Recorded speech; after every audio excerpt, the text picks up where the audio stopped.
te sirvan con todo el corazón. Señor, gracias por todo esto, Señor, y pues pedimos que nos escuches, Señor, y te pedimos todo esto en Cristo Jesús. Amén.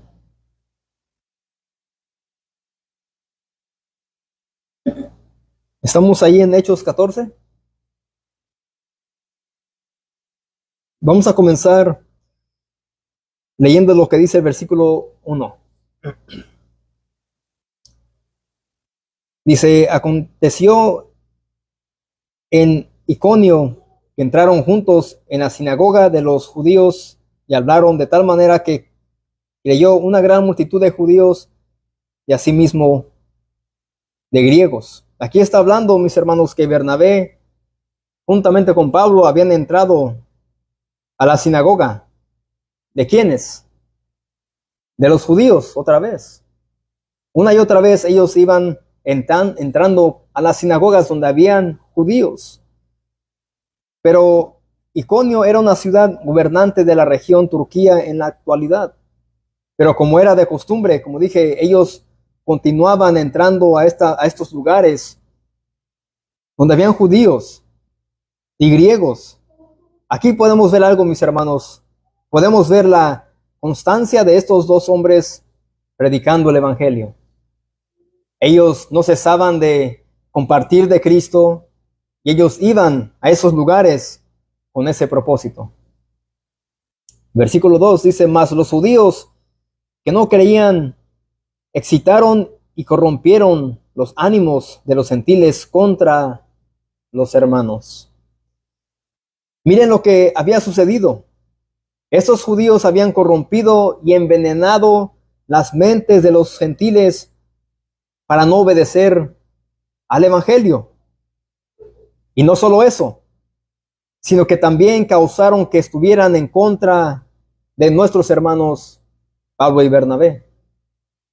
Los pusieron en contra de ellos.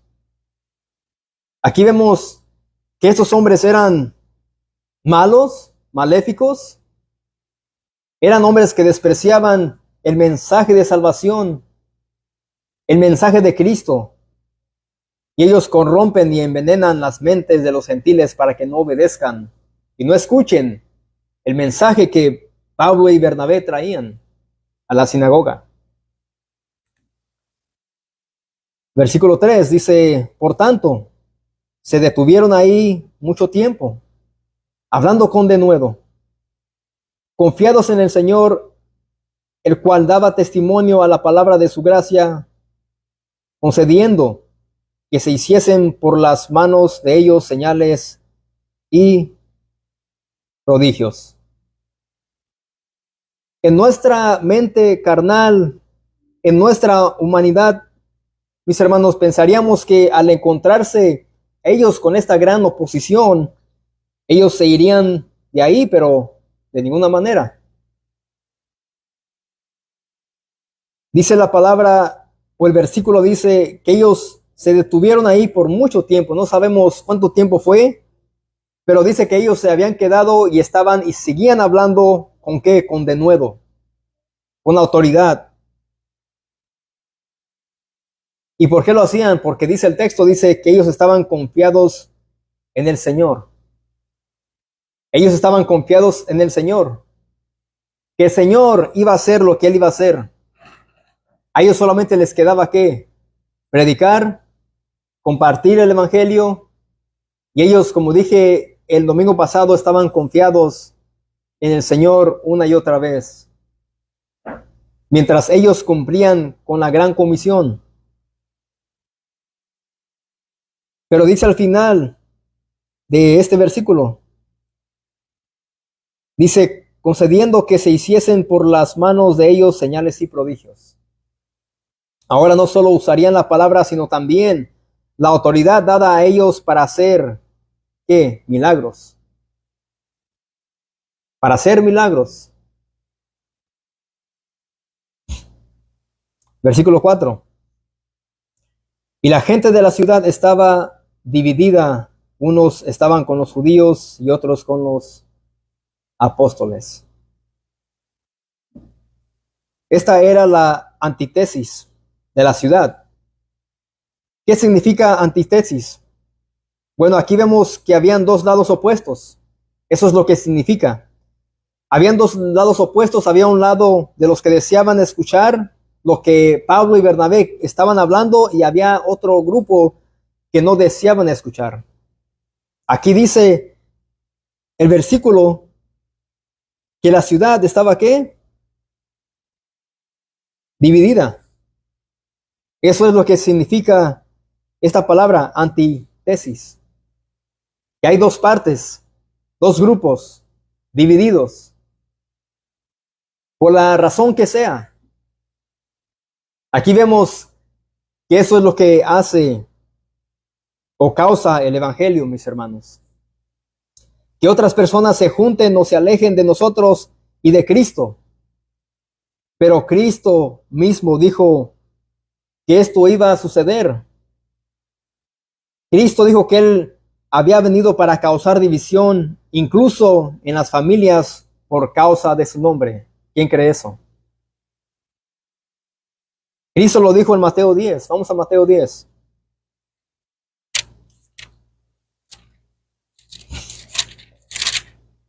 Mateo capítulo 10, versículos 34 al 36.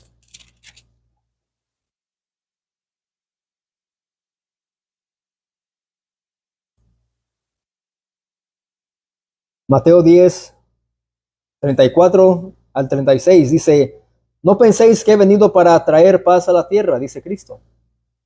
No piensen, no se equivoquen, porque yo no he venido para traer paz a la tierra. No he venido para traer paz, sino ¿qué? Sino espada. Es lo que dice Jesucristo. El evangelio, mis amados, va a traer división, pero también va a traer paz para con Dios. Debemos de saber de lo que está hablando el texto cuando Jesús dice esto, y también lo que dice Romanos 5:1. Yo voy a leerlo, no vayan ahí. Dice: justificados pues por la fe tenemos paz para con Dios por medio de nuestro Señor Jesucristo. Aquí en Romanos lo que está diciendo el apóstol Pablo es que primeramente el que cree en Cristo es justificado mediante Cristo, y esa persona tiene paz, está en paz ahora con Dios, porque antes uno que no es creyente está enemistado con Dios. Pero Jesucristo, al mismo momento que una persona cree, trae la paz para con Dios, con el Padre, pero también trae división, trae espada. ¿Qué dice el versículo 35? Ahí de Mateo 10. Porque he venido para poner en disensión al hombre contra su padre, a la hija contra su madre, y a la nuera contra su suegra. Y los enemigos del hombre serán los de su casa. ¿Por causa de qué? Del Señor, por haber creído en Él. Y aquí vemos que en esta ciudad lo que había causado el evangelio, división. ¿Qué es más preferible, mis amados? ¿Estar en paz para con Dios o en paz con el hombre? Con Dios. Sí, también la palabra del Señor nos dice que busquemos la paz, que procuremos la paz con el hombre. No debemos ser personas que seamos contenciosas, que seamos problemáticos. Debemos de también procurar tener la paz para con nuestro prójimo. Pero aquí vemos que Cristo dijo que Él no había venido para traer paz, sino para traer división, disensión. Y por causa de Él, de su nombre, nuestros familiares pueden llegar a ¿qué? A aborrecernos, a vituperarnos por haber creído en Cristo. Y aquí dice: y los enemigos del hombre serán los de su casa.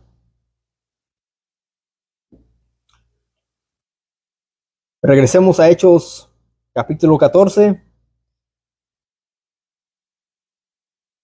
versículo 4 al 6. Dice, y la gente de la ciudad estaba dividida. Unos estaban con los judíos y otros con los apóstoles. Ahora versículo 5 al 6. Pero cuando los judíos y los gentiles, juntamente con sus gobernantes, se lanzaron a enfrentarlos y ¿qué? Apedrearlos. Aquí vemos que ahora habían judíos y gentiles, se habían juntado con los gobernantes y se habían ido hacia Pablo y a Bernabé. ¿Para qué? Para enfrentar lo que ellos estaban predicando. ¿Y para qué? Para apedrearlos. Ellos iban con rocas, con piedras en las manos, para lanzarles las piedras o las rocas a Pablo y a Bernabé. Aquí vemos una gran oposición. Estaban tan furiosos al punto que ellos deseaban matarlos.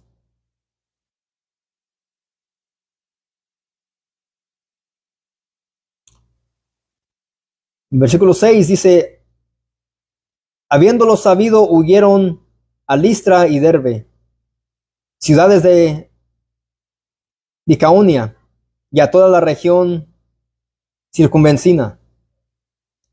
Aquí vemos, mis hermanos, que ellos no se fueron de ahí por miedo, sino por prudencia. Ellos fueron prudentes. Ellos no se fueron de ahí por miedo. Quizá Dios utilizó este ataque para ahora enviarlos a otro lugar más, a Listra. Eso es lo que Dios utilizó con la iglesia primitiva, la persecución, para que el evangelio se expandiera mucho más. Los discípulos del Señor se fueran a otros lugares, a otras ciudades, aldeas, pueblos, y ahí mismo ellos eran sabios. Y ahí ellos predicaban el evangelio. Ellos no se quedaban callados.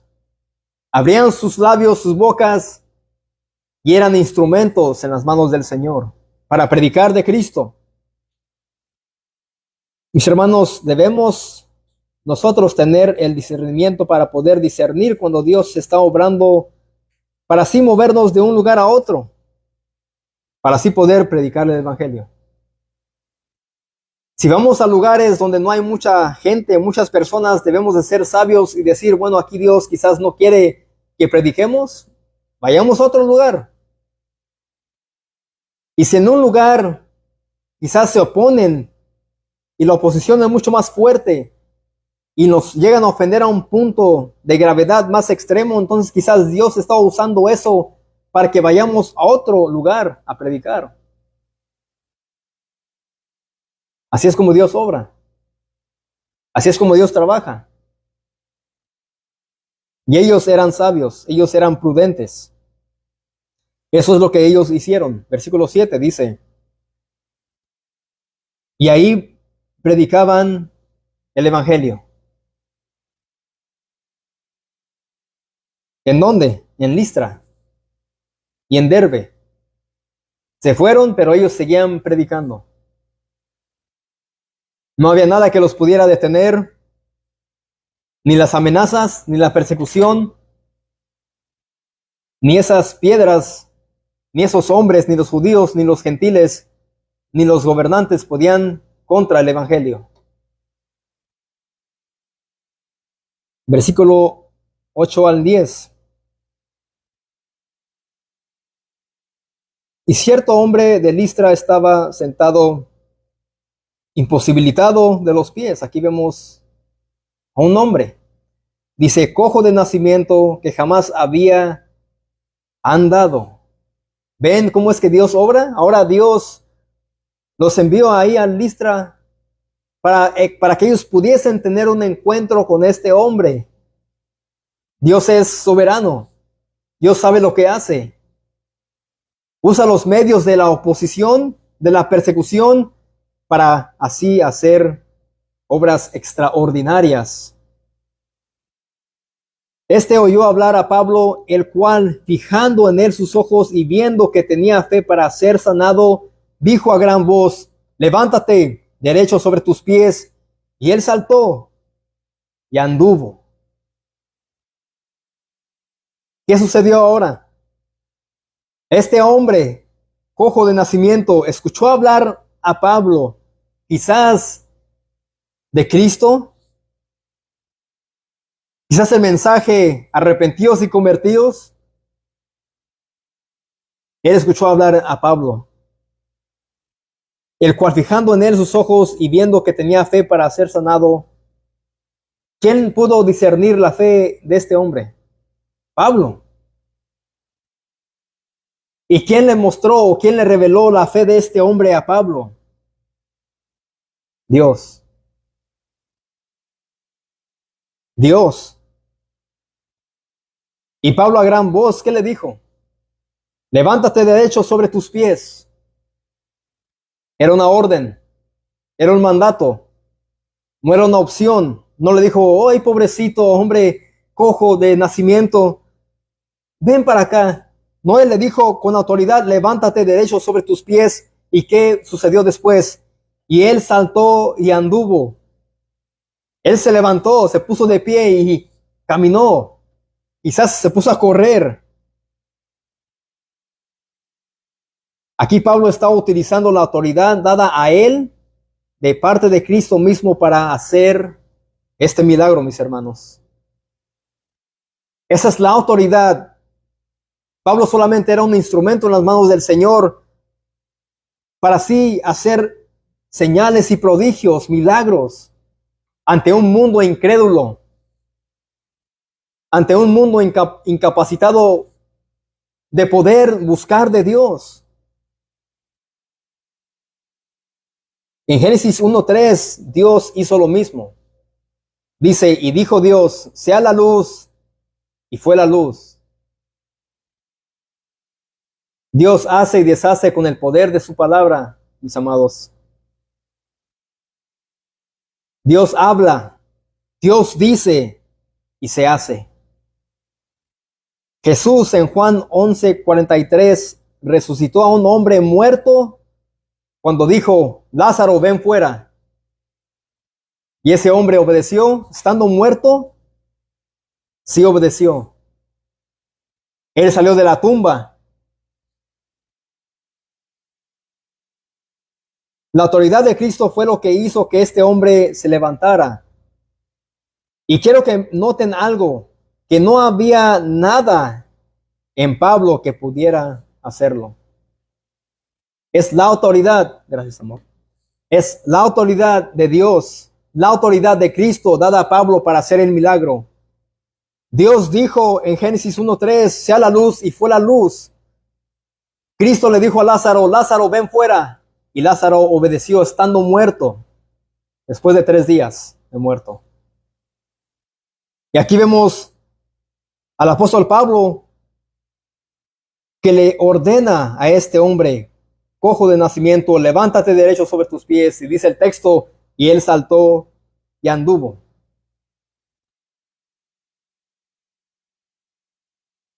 No es como si Pablo tuviera el don de sanidad, mis hermanos. Eso no es bíblico. ¿Qué dice Romanos 12:6-10? Vamos ahí.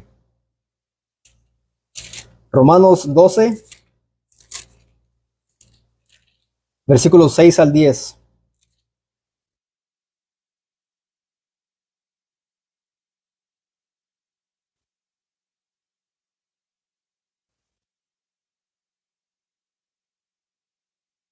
Dice, de manera que teniendo diferentes dones según la gracia que nos es dada, si el de profecía, úsese conforme a la medida de la fe. Aquí está hablando acerca de dones. Y sigue diciendo, o si de servicio en servir, o el que enseña en la enseñanza. Ahí está hablando acerca de un maestro, alguien que tiene el don de enseñar, porque no todos tienen el don de enseñar en las congregaciones. Hoy puede llegar a una iglesia alguien que sea bueno para hablar, alguien que sea estudiado, y hay pastores que porque ellos tienen buena oratoria y facilidad de palabras, los ponen a enseñar o a predicar, y se paran detrás de un púlpito y no enseñan nada acerca de la Biblia, solamente es como que están charlando, platicando con alguien más.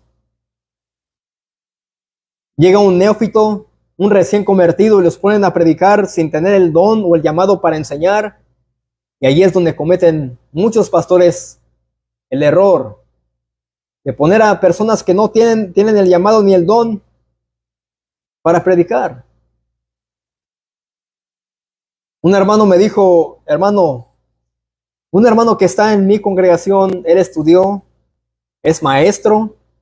Cuando él se para y hace juntas en frente de los padres, de los estudiantes, él es buenísimo para hablar. Y él quería tener el deseo de predicar o enseñar, lo dejé, dice el hermano. Hermano, cuando se puso detrás del púlpito, mudo. No podía ni hablar ni nada, porque esto es un llamado.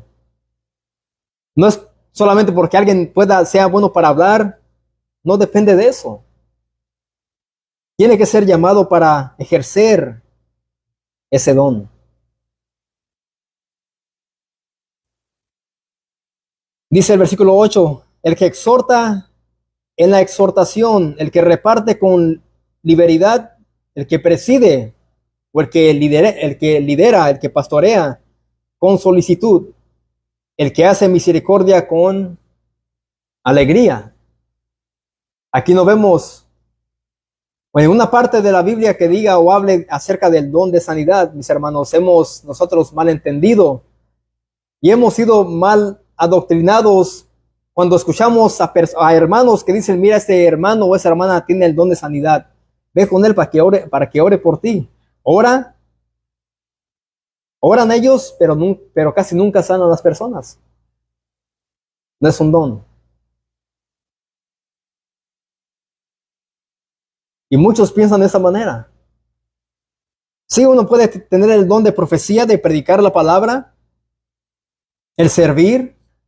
Hay hermanos que les gustan servir, es un don. El que enseña, como dije, y el que exhorta, eso es el que anima. Eso no quiere decir al que reprende. Porque casi siempre cuando dicen hermanos, exhorta a tal hermano, ellos quieren decir repréndelo.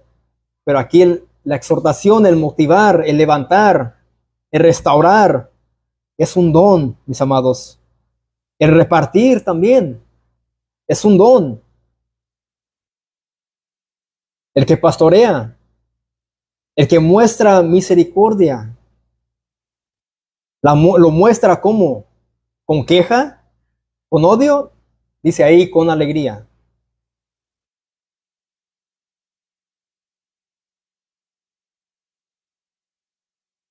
Estos dones son los que edifican a la iglesia, mis hermanos, no el de la sanidad. El apóstol Pablo no tenía el don de sanidad. En ese momento a Dios le plació usarlo para que este hombre fuese sanado. Entonces, ¿qué debe de hacer un cristiano enfermo? Santiago 5:14 al 15 dice, ¿está alguno enfermo entre vosotros? Llame a los ancianos de la iglesia y oren por él, ungiéndole con aceite en el nombre del Señor. Y la oración de fe salvará al enfermo, y el enfermo se levantará, y si hubiere cometido pecados, le serán ¿qué? Perdonados. Aquí no dice llama al que tiene don de sanidad. Aquí dice llama a los ancianos de la iglesia y oren por él. Dice ungiéndole con aceite en el nombre del Señor. Un aceite que es medicial. No es ese aceite que usan muchos en muchas congregaciones como para ungir a nuevos pastores. Eso es en el Antiguo Testamento. Aquí el texto está hablando acerca de un aceite medicial que se utilizaba en ese entonces, y quizás hoy también hay pomadas, ¿no?, que uno puede usar para quitar algo que se hinche. ¿Qué más? Dolor. Eso es lo que dice ahí el texto. Pero no vemos que dice, llama al hermano que tenga el don de sanidad.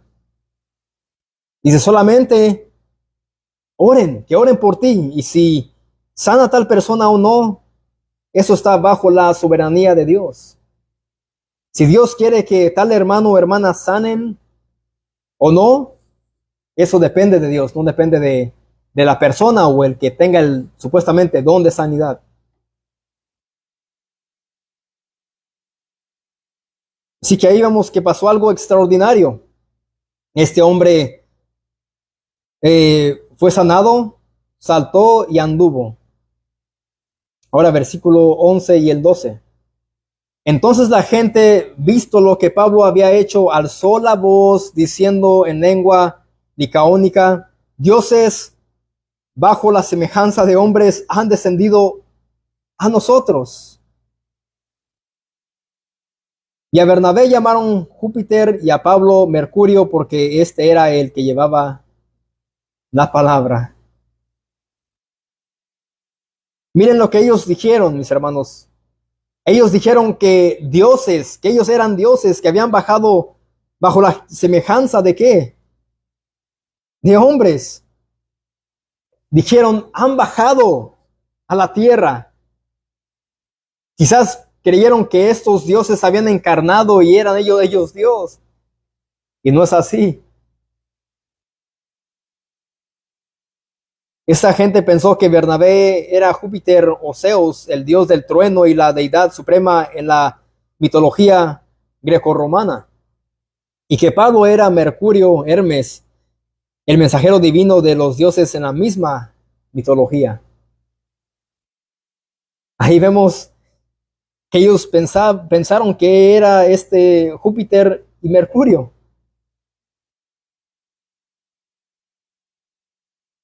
Mis hermanos, algunos creyentes suelen enseñar a los incrédulos que si Dios les hace un milagro, ellos van a creer, serán salvos y van a creer de todo lo que consiste el cristianismo. Eso es en Dios y su totalidad, pero no es así. Muchos llamamos a los incrédulos y decimos, mira, ven a la iglesia para que oremos por ti y seas sanado y Dios te sane. Pero ¿en dónde está el evangelio? Esos lugares de reunión no son lugares de milagros, como muchos suelen enseñar hoy en día, noches de milagros. Ven, recibe tu bendición, ven, recibe tu sanidad, ven, recibe tu milagro. Eso es, mis hermanos, falso. En vez de decir, ven a Cristo, arrepiéntete y cree en Él para perdón de tus pecados, para que seas salvo, ese es el mensaje que debemos de anunciar. Y hay creyentes, hay cristianos, hay hermanos que les dicen, mira, ven a la iglesia para que tus problemas se solucionen. Y muchos piensan que si viene tal persona y Dios lo sana, serán salvos, y no es así.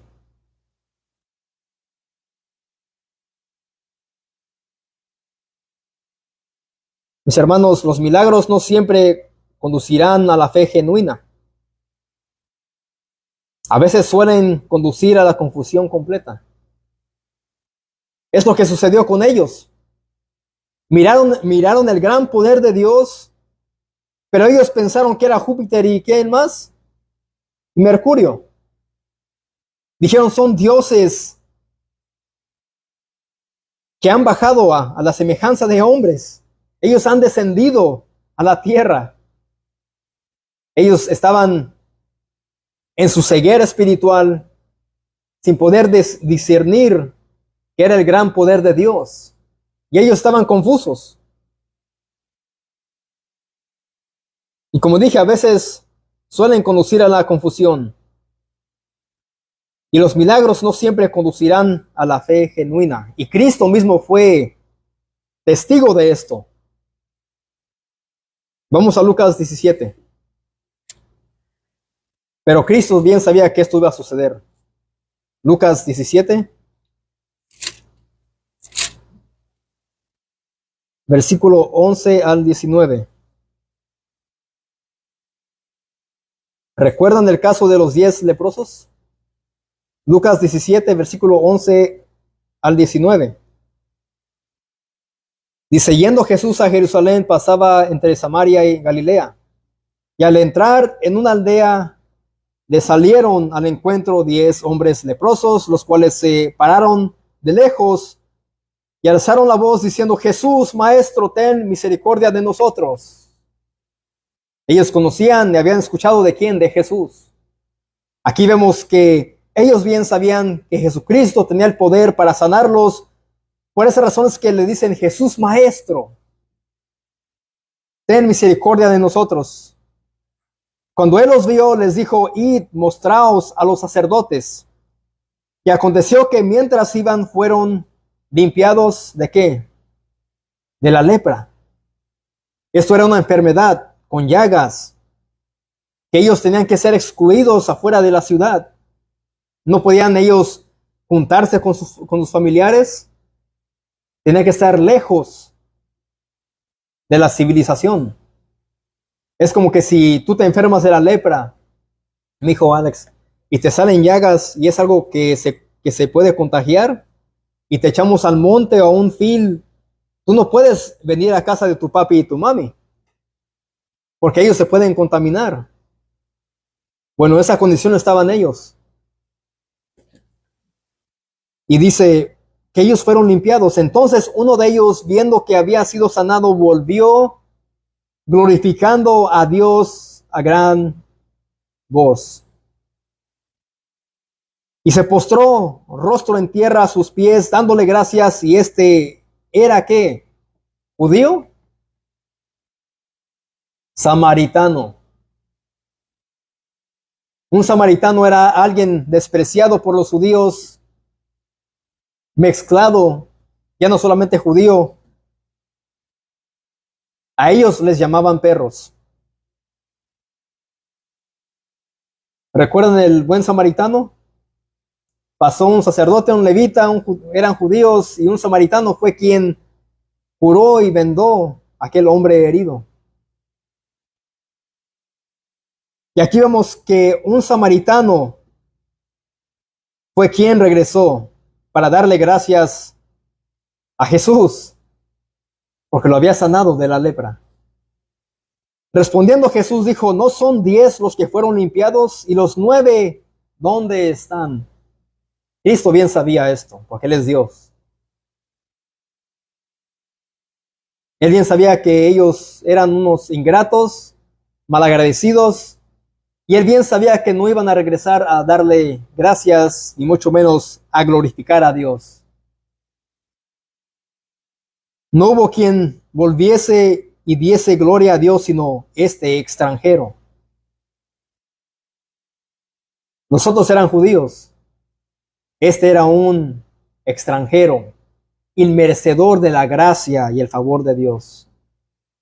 Un hombre inmerecedor de la sanidad de parte de Cristo.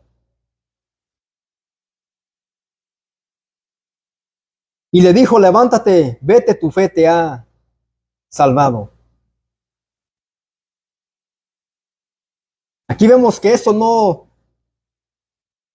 encontró este caso a Cristo por sorpresa, sino que Él bien sabía que solamente uno iba a regresar, mis amados. Solamente en había una fe genuina. Todos estaban clamando por una sanidad, pero solamente uno de 10 volvió. ¿Y qué le dice Cristo a él? Levántate, ve, tu fe te ha salvado. No le dijo, tu fe te ha sanado. Y muchos pastores, en muchas iglesias, cuando oran por ellos y no son sanados, cometen el error de decir, no fuiste sanado porque te faltó fe. No, mi hermano, si alguien no sana es porque todo eso depende de Dios, no depende de la fe que uno tenga.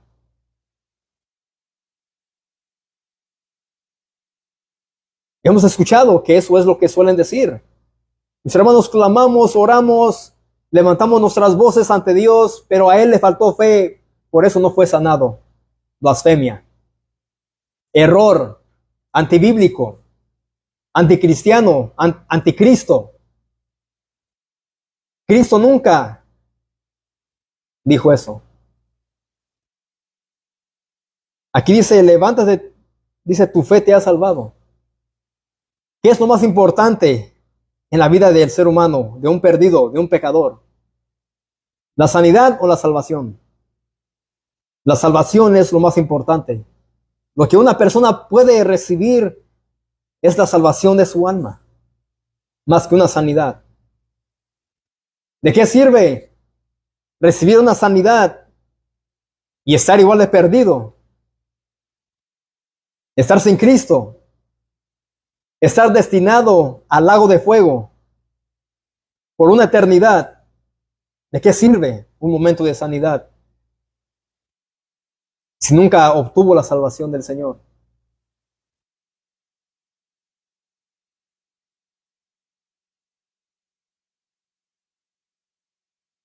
Regresemos a Hechos 14. Así que estos hombres, en vez de haber llegado a la fe genuina, estaban confusos y pensaron que Pablo y Bernabé eran dioses que habían descendido bajo la semejanza de hombres. Ahora el versículo 13. Y el sacerdote de Júpiter, cuyo templo estaba frente a la ciudad, trajo toros y guirnaldas delante de las puertas y juntamente con la muchedumbre quería ofrecer ¿qué? Sacrificios. ¿A quiénes? A los dioses que ellos pensaban que eran ¿quién? Pablo y Bernabé. Miren cómo estaban ellos de arraigados, de atascados, de sumergidos bajo la ignorancia y la idolatría. Este hombre, un sacerdote, se atrevió a traer todo esto, animales, y a juntar a toda esta gente para ofrecer sacrificios en homenaje a quién, a Júpiter, a Mercurio, que ellos pensaban que era Pablo y Bernabé. Idólatras.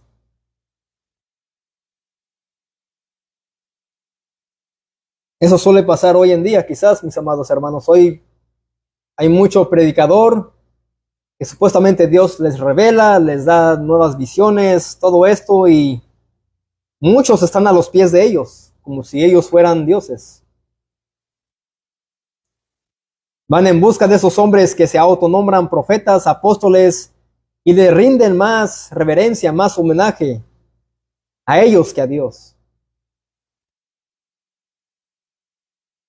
Hoy en día sí hay mucho cristiano. Al igual que esas personas ahí en Listra, sin darse cuenta, cometen los mismos actos y los tienen como dioses. Y dicen frases como la de no toques al ungido de Jehová cuando él comete un error. Y te dicen, no hables del siervo. Hermano, no hables del siervo. Me causa gracia. Son hombres pecadores. Somos iguales en Cristo. Imperfectos. Y los tienen en un pedestal como si ellos fueran intocables, intachables, santos, como si fueran un papa evangélico. A ese punto ha llegado la iglesia. No puedes corregirlo porque dicen, no hables del siervo, no toques al ungido de Jehová. Él peca, él se equivoca, es imperfecto y merece, debe de ser también corregido. Debemos de ser corregidos, reprendidos, cada predicador por sus hijos, por sus esposas, por otros hermanos, si es necesario.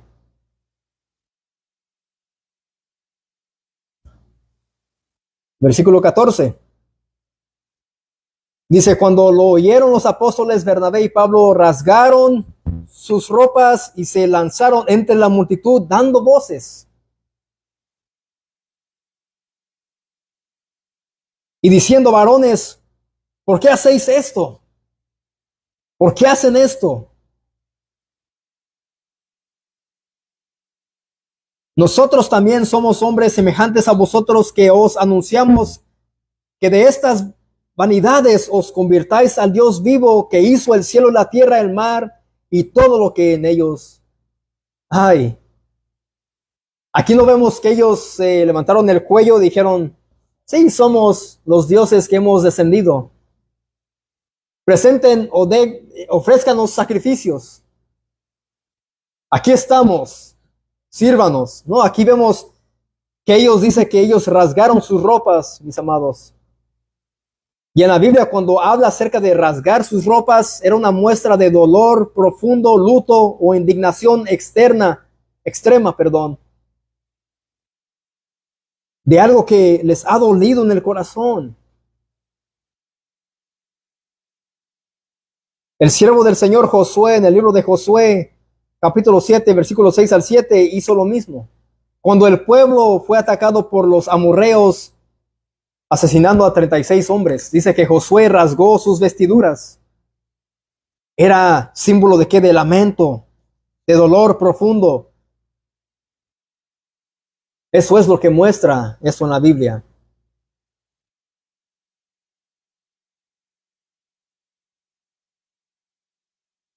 Los apóstoles no procuraron ser elevados como dioses, sino que llamaron a los hombres a volverse de sus ídolos inútiles para servir al Dios vivo. Miren lo que ellos hicieron. Cuando escucharon ellos lo que iban a hacer, ¿qué hicieron ellos? ¿Cuál fue su acción de ellos? Dice que ellos rasgaron sus ropas y se lanzaron entre la multitud dando voces. De inmediato, sin pensarlo dos veces, ellos fueron aquí a frenar a esta gente, a esta multitud, quizás al sacerdote, para que no ofreciesen ellos sacrificios a ellos. Ellos iban quizás con un celo santo, esperando que ellos solamente ofrezcan sacrificios a Jehová y no a ellos, y mucho menos a Júpiter y a Mercurio.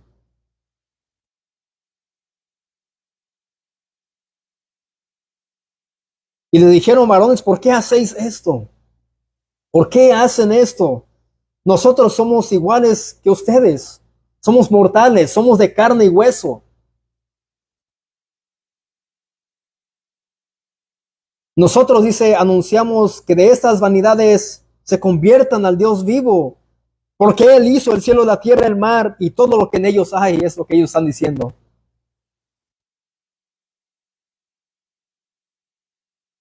Como dije, ellos estaban haciendo un llamado a los hombres a volverse de sus ídolos inútiles, paganos, para servir al Dios vivo. Dos hombres en medio de esta multitud, rogándoles, clamando a ellos, pidiéndoles que se conviertan al Dios vivo. Hermanos, evangelizar a los paganos no solo requiere compartir la obra y la persona de Cristo, sino también llamarlos al ¿qué?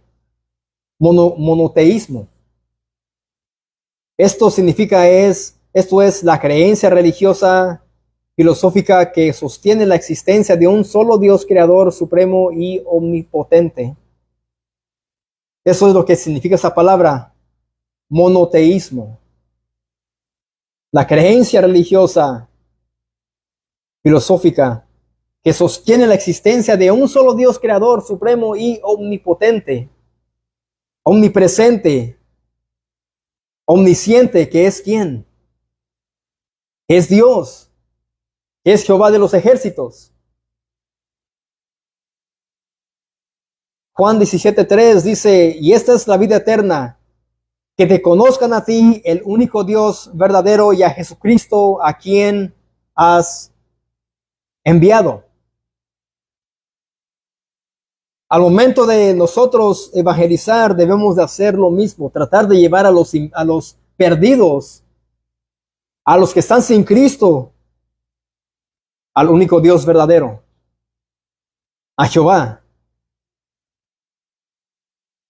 Debemos de decirles, Él los juzgará un día. Arrepentidos. Pero ahora ustedes pueden tener paz para con Dios mediante Cristo. Paz para con Dios. Ese era el deseo inmenso de estos dos hombres, que esa multitud se convirtiese aquí al Señor.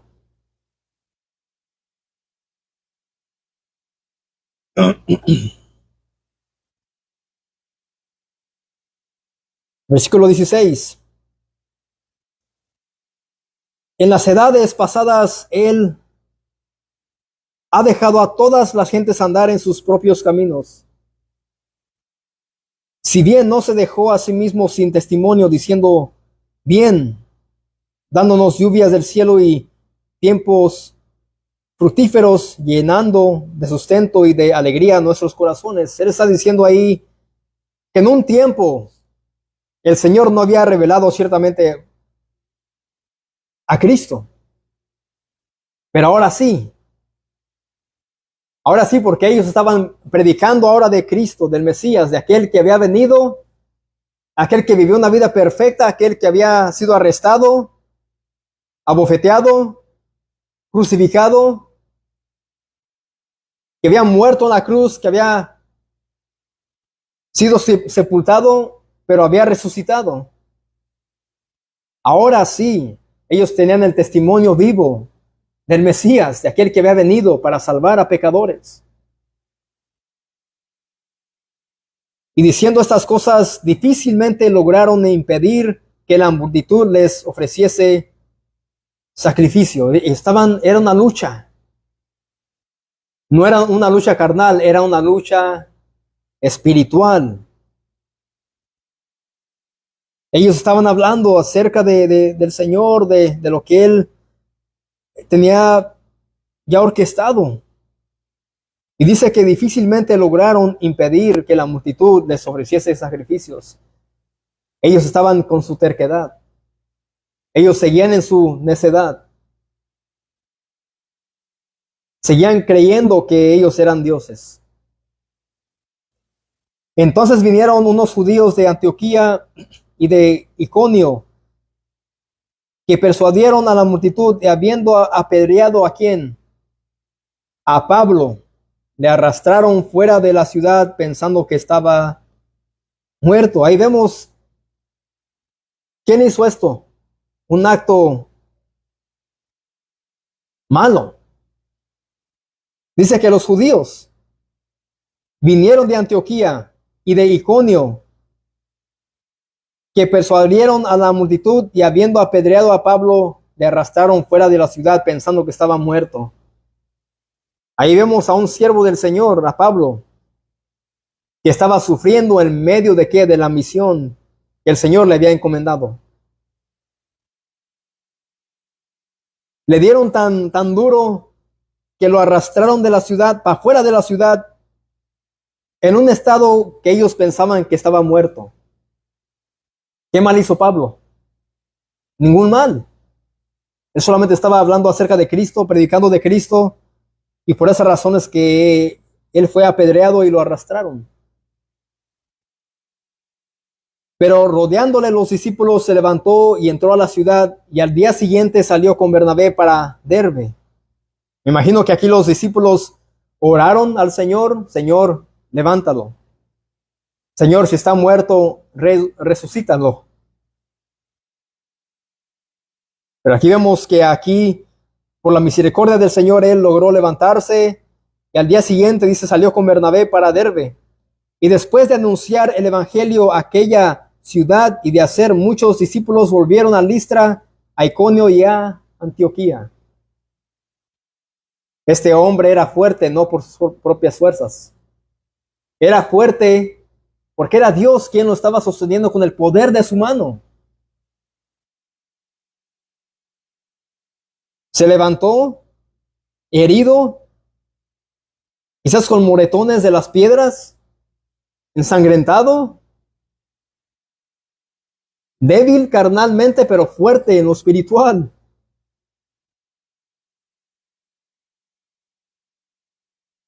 Se levantó, anunció el evangelio a aquella ciudad y a pesar de su condición pudieron hacer muchos discípulos más. Después de ahí volvieron a Listra, a Iconio y a Antioquía, confirmando los ánimos de los discípulos, exhortándoles a que permaneciesen en la fe y diciéndoles es necesario que a través de muchas tribulaciones entremos en el reino de Dios. ¿Cuál era el fin de todo esto?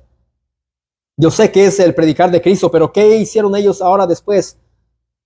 Confirmando los ánimos de los discípulos. Ellos animaron a que los demás hermanos estuvieran firmes en la fe, que permanezcan firmes en su fe, diciéndoles, mis amados, que era necesario que a través de muchas tribulaciones pudiesen ellos entrar en el reino de Dios.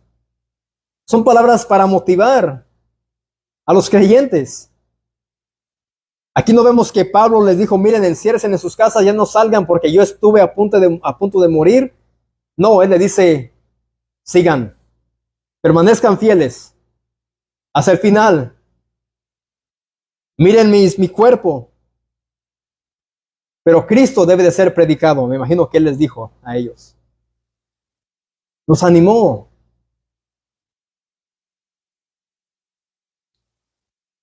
Y constituyeron ancianos en cada iglesia.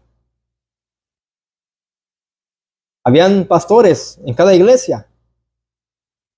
Y habiendo orado con ayunos, los encomendaron al Señor en quien habían creído. Aquí vemos que estos hombres estaban pasando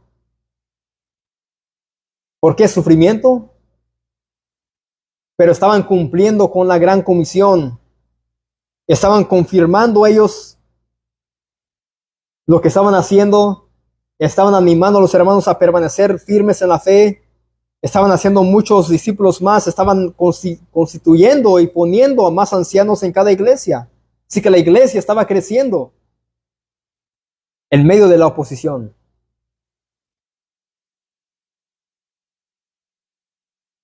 Versículo 24.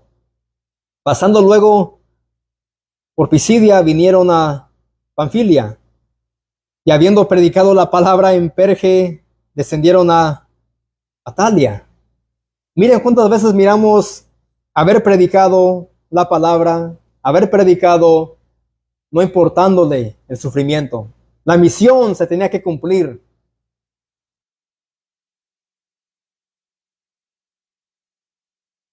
De ahí navegaron a Antioquía, desde donde habían sido encomendados a la gracia de Dios para la obra que habían cumplido. Era una misión de viajes. Ellos estaban viajando y no viajaban como hoy en día, que hay aviones, que hay automóviles, autobuses.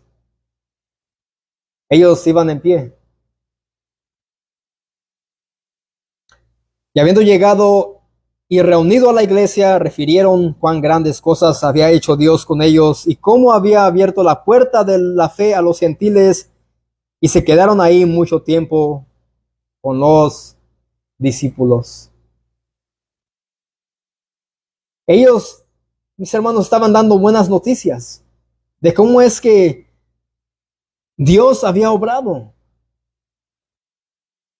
¿Cómo es que Dios había salvado a pecadores? ¿Cómo es que muchos estaban creyendo? ¿Cómo es que el cojo había saltado y pudo andar por el poder del Señor? ¿Y cómo es que el Señor había abierto la puerta de salvación a quienes?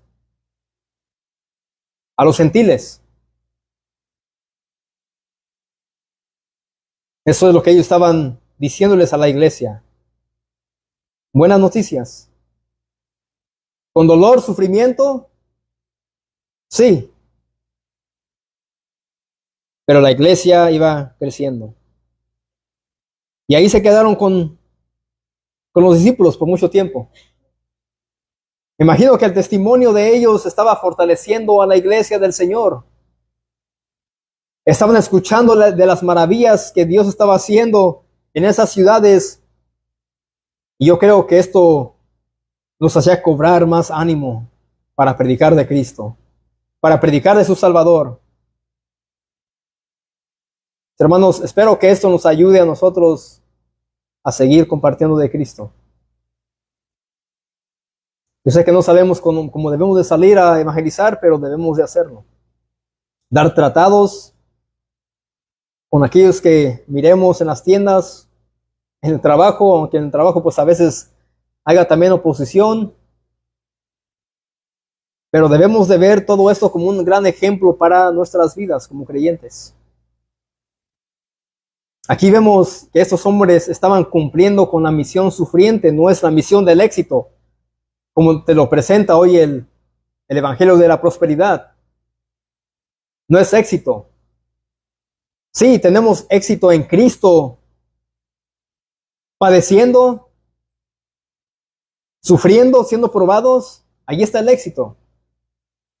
Pero Dios nunca nos prometió un éxito exitoso para ser empresarios, para tener dinero, riquezas, todo esto, no. Pablo aquí era un hombre exitoso. ¿Saben cuándo? Cuando un pecador escuchaba el Evangelio, creía y se arrepentía y era salvo. Ahí estaba el éxito de los creyentes de la iglesia primitiva. Oremos.